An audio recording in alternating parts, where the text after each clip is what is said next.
El archivo lo que te marca es que durante mucho tiempo nuestros archivos estaban dentro de los archivos psiquiátricos y los archivos policiales. Hoy nosotras tenemos nuestro propio archivo donde empezamos a marcar nuestra propia historia contada por nosotras mismas.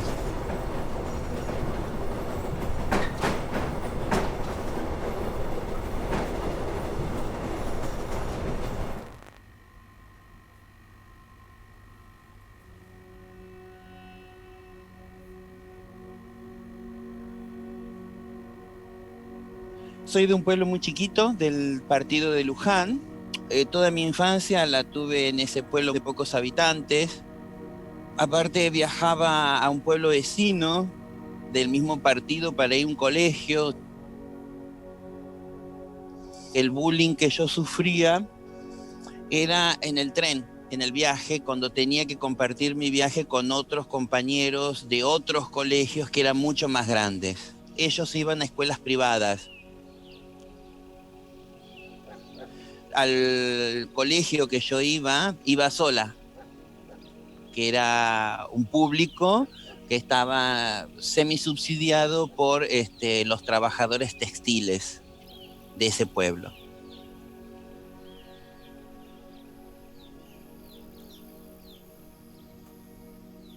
De forma de defensa que yo tenía en aquel tiempo era subirme a un tren distinto a otro horario, llegaba media hora tarde al colegio. En el colegio daba las excusas de que me dormía y que había perdido el tren, algo que pasaba todos los días. Me escapé de ser el maricón del pueblo. Ya había visto lo que le pasaba al maricón del pueblo.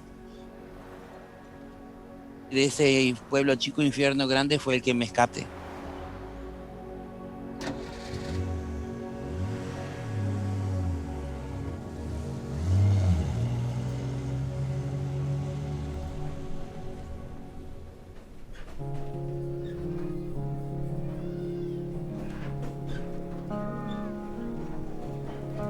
Y me fui a vivir a Capital Federal con 16 años. La Capital Federal me daba un anonimato en la cual podía comenzar una nueva vida.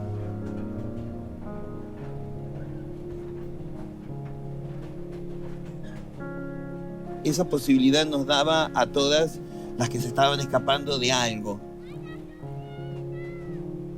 De alguna familia, de una sociedad, de algún hermano.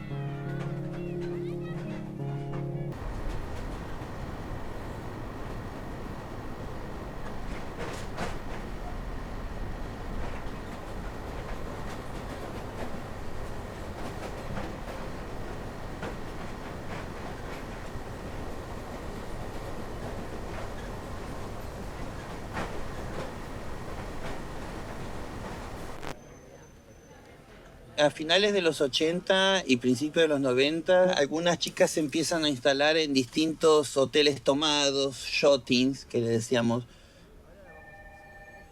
La organización la iba teniendo a medida que entraba una en un lugar y se enteraba que estaba desocupado otro cuarto y se lo recomendaba a otra amiga y así iba pasando el tiempo y a los 2 o 3 años estaba copado el hotel. Los hoteles te cobraban 2 y 3 veces más caro, entonces les convenía alquilar a chicas travestis que le pagaban 3 veces más el cuarto. Si me molestaba, llamaba a la policía y me la sacaban enseguida, o sea que tenían una facilidad. Y muchos dueños de hoteles o encargados empezaron a hacer eso. Y a la vez, algunas compañeras se empezaron a rebelar y tomaban el espacio. Y ahí lo convertían en un shotting.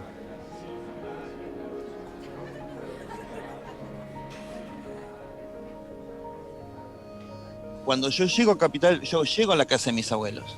Y de ahí ya me paso a una agencia y de las agencias me voy directamente a mi departamento. Yo tenía a mi mamá que me alquilaba con razones de estudio, entonces siendo menor podía llegar hasta tener un departamento. Eso hizo de que mi departamento se funde ATA porque el resto de las chicas no tenía posibilidad de un departamento para poder hacer una reunión. Se hace mi cumpleaños el 25 de junio del 93, que me organiza Claudia Pía, y dos de las invitadas no llegan, caen presas, y eso es lo que genera que el cumpleaños se cambia de cumpleaños y se empieza a hacer como una reunión. Esto no puede seguir, esto no puede continuar así, esto no pasa así. De todas las que estábamos, la única que había conocido la libertad era Claudia Pía Bauraco, que había estado en Italia, sabía lo que era ir a un Burger King y que no te llevara a la empresa, sabía lo que era ir a un cine, sabía lo que era ir a un restaurante en grupo, cosas que en Argentina hasta ese momento no se vivían.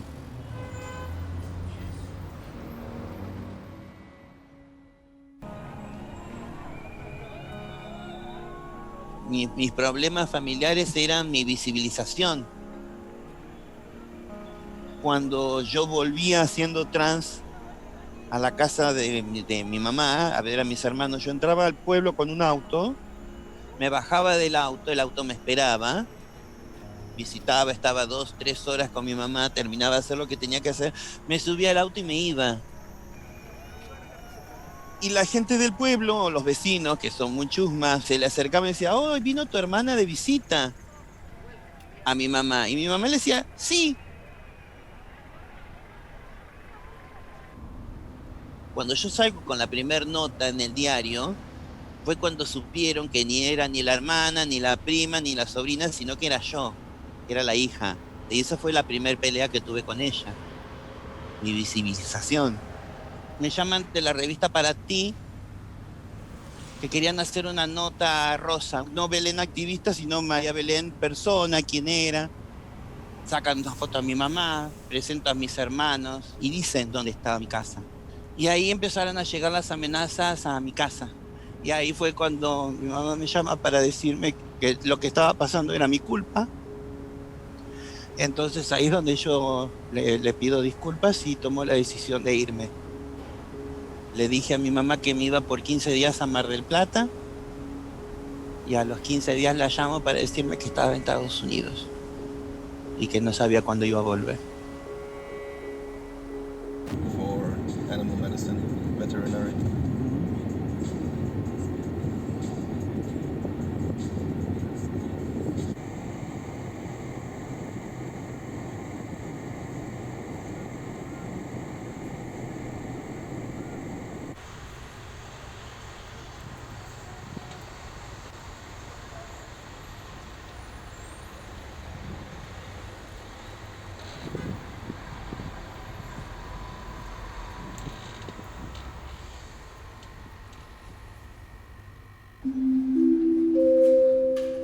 Normalmente un caso de asilo político dura meses.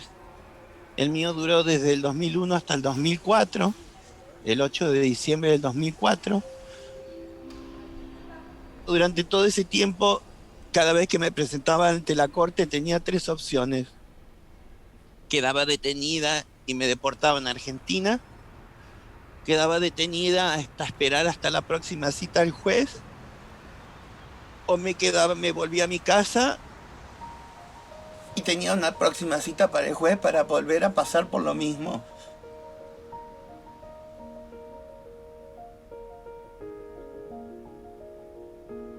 Y entonces, para escaparme de Estados Unidos, por el sistema en el cual había estado, ya me estaba metiendo, ese del sueño americano que no existe, y me escapo de eso y llego a España, y al poco tiempo una compañera me avisa que había un lugar en Hannover, Alemania, que conocía, que estaban por abrir un teatrito. Y como a mí me gustan esas cosas de show, aus New York, Candy Star als Evita Peron.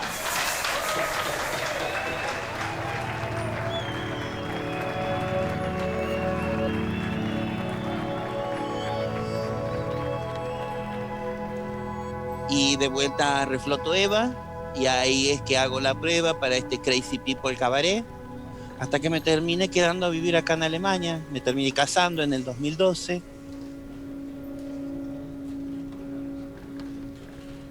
Y hoy sigo acá viviendo en Hannover con mi familia. con mi marido y mis perros. Son mis perrijos.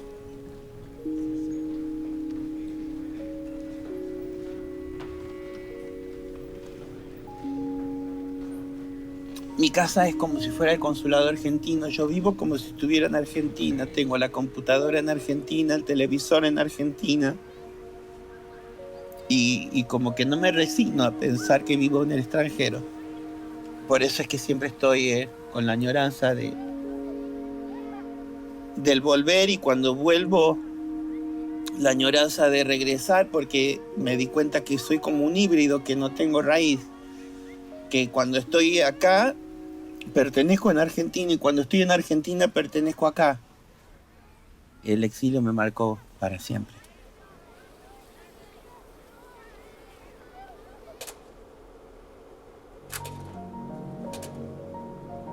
En los 80 era la expectativa morir joven y bella en el cajón, a lo Marilyn Monroe. No había una expectativa de la vejez. No existía un proyecto de vida a vejez. Y los velorios travestis eran velorios faraónicos. Todas nos encargábamos de hacerle los honores porque pretendíamos los mismos honores cuando llegara mi momento. Cuando alguna compañera moría, lo primero que hacía la familia era destruir las fotos, porque era el testimonio de la oveja negra.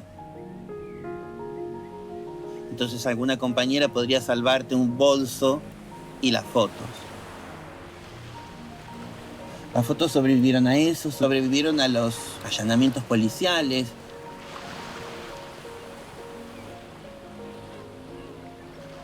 Pía fue la que tuvo esa visión de ponerse en una caja y empezar a robar fotos.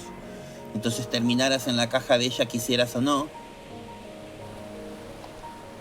Cuando muere Claudia Pía Baudraco, con las fotografías y los negativos y las cartas y los documentos y postales y DNI y pasaportes con las que estaban en esa caja, fue que armé el archivo de la memoria trans. Y la virtualidad hizo de que arme un grupo cerrado donde empezamos a reunirnos.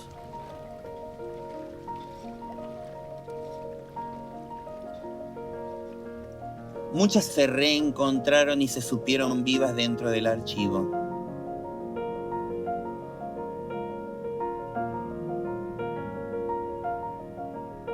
El archivo primero para mí es cumplir el sueño de Pía, que teníamos desde hacía mucho tiempo. Estamos cumpliendo el rol que tuvieron en su momento madres y abuelas de Plaza de Mayo, reconstruyendo una memoria. Yo vi ese modelo después de un documental que ellas hicieron. Le preguntan, ¿cómo hicieron ustedes para poder contener uno de los archivos más importantes de la dictadura con un Estado que se encargó de ocultar todo? Y ellas le respondieron, teníamos lo más importante, que era la memoria del sobreviviente. Y ese fue el clic que me dijo a mí que yo tenía también los recuerdos y las memorias de las sobrevivientes. Y tengo que juntarlas y que empiecen a hablar.